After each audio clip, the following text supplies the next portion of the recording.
Makibalita naman tayo mula mismo sa Pag-asa. Kaugnay pa rin ng bagyong Ophel, may ulat on the spot si Jamie Santos. Jamie?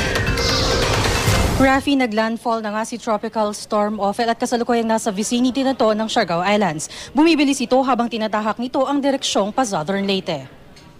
Ayon sa Pag-asa, si Tropical Storm Ophel ang pangatlong bagyong tatama sa kalupaan ngayong taon at unang bagyo na tatama direkta sa Visayas at ilang parte ng Mindanao.